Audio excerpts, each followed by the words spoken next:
Hey Internet, I'm Chris, and welcome to the place on the internet that I talk about comics, movies, games, and things I'm generally passionate about. So today, what are we going to talk about? Well, we've been talking about the last few videos outside of my last one, which was on the MCU and Disney. We're going to talk about DC. And with DC today, they unveiled the new or old logo for DC Studios. What does this mean? I think going back to a classic logo that they used from 1977 to 2005, it invokes really great emotions about a time of DC where there are great stories. I think up until 2005, some of the greatest DC events have had happened. You've got great stories. Obviously, that logo's on some of the greatest comics of all time: The Dark Knight Returns, Watchmen, and the last few logos, outside of the one that just debuted right after it, where it's kind of like the spinny thing and stuff like that, the logos have kind of been pretty like trash. The worst had to be the DC Peel, which I don't know, like, you know, don't want to be mean, but that logo was ass. And I don't think anyone ever liked it. And it came at a time where I think they were really kind of going back into the movies and stuff like that. So the fact that the DCU was trying to get up and running in the comics had this really ugly logo were not the best of things. But kind of going back to this new-ish logo, you have one for DC Comics, which comics will start having this logo in October. Then you have the DC Studios logo, which will play in front of movies. And during San Diego Comic-Con, they did show a little bit of a preview of what the new motion graphic will play in front of movies at the end of it. A lot less busy than what we've seen. A little bit, it invokes some classic movie intros for studios. Peter Safran talked about sort of the MGM logo and how that was an inspiration, which is great because I think for a new establishment, which DC Studios is, because the first project technically is Creature Commandos, which they also showed a trailer for. There's really no legacy outside of the comics. So to have something simple that is great, because if you have something like Marvel's been going on, well, at least the MCU has been going on for 10 plus years, so they have a lot of history with that. They have movies that they could kind of splice in with footage and stuff like that. So to kind of go back to something simple and sort of wipe the slate clean when it comes to what audience members and also readers think of DC is a great thing, in my opinion. And I think it's getting to a place where we're back. And on top of those changes, what's been announced at San Diego in the past few weeks, also that's been leaked, DC is really trying to get back to a place where there are a strong number two. And we've talked about that during these videos. But there is the specter of bad things, which is, Warner Brothers Discovery, their parent company, is not in the best financial position. Also, Absolute Universe, which is their sort of like ultimate line. They've sort of, as they've released more details, it seems more like Heroes Reborn than Ultimate.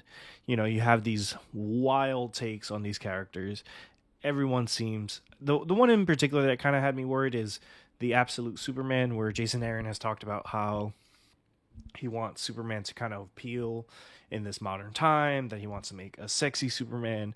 And to be honest, I think Jason Aaron is great, but I think people are tired of sort of modern Superman, where I think people really sort of want what Philip Kennedy Johnson was doing, bringing the character back to its roots. And I think if Superman, James Gunn's Superman's going to be successful, it really has to do that, because there are so many other modern Supermans. You've seen Injustice try to do that. Now, those are evil Superman, where you have Homelander and The Boys and Omni-Man and Invincible. But I think what makes Superman special is the fact that he is kind of cookie cutter. He's a Boy Scout, and those are great things to have someone that's with all this power is so aspirational and inspirational. So I don't know if exactly I want something like that.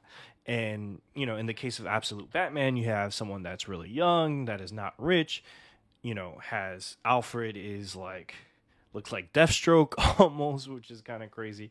But, for me, I'm the type of person that, like, when people are like, oh, like, let's take away his money and stuff like that, it's like, well, the point of Batman is he has the money, and it's kind of cool that this rich guy who has all the resources in the world, who should probably go to therapy, just dresses up as a bat at night and just, beats the shit out of criminals. I think that appeals to people for some reason, and, obviously it's worked for over 75 years. But, when you have Nick Dragotta art and Scott Snyder, I'm going to buy in. So I'm hoping for the best. But from what we've seen so far, the one that looks the most appealing to me is Kelly Thompson's Wonder Woman. And I think because Wonder Woman hasn't had so many of the takes that Superman and Batman have had where, people have tried to modernize her and stuff like that. I think giving her a Buster Sword and, some of the armor that she has, I think it's actually pretty cool in her case. And it makes sense. Whereas Superman and Batman, it's like, haven't we done this before? And also, now that I think about it, and who knows what the story reason is, but if Batman is not rich, who is Alfred? Why is Alfred around? If he can't afford a butler, I'd imagine. But we'll see in Absolute #1, Absolute Batman #1, and whatever previews they come out with. So I went on a bit of an absolute tangent there, but maybe I'll make another whole video on that, even though I've already kind of made two. This new logo is an exciting thing, and as I'm talking about it, it's Friday of Comic-Con. So hopefully there's some new news that comes out and makes this video even more exciting, where maybe we get casting announcements and stuff like that, which I doubt, because right now James Gunn is filming Superman, couldn't even be in person at San Diego. And a lot of this news is coming from, a basic panel, not a Hall H type panel, from DC, announcing some of their, publishing initiatives with All In, Absolute, and obviously what's going on with DC Studios. But, going back to it, I think it's really important to sort of, from a brand perspective, to reset and wipe the slate clean when it comes to people's emotions, and also, breathe new life into what DC is doing, and, really strive not just for that #2 spot, but also, really kind of gun for Marvel when it comes to delivering. I mean, I like DC stories better, but frankly, in terms of sales, there's no competition when it comes to Marvel.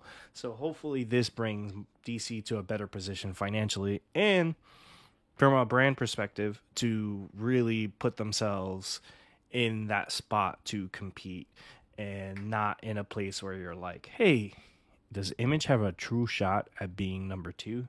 Especially with what they've been doing with Energon, Ghost Machine, and a lot of the indie books they've been making. I'm really excited. The Creature Commandos trailer, this has gotten me pumped.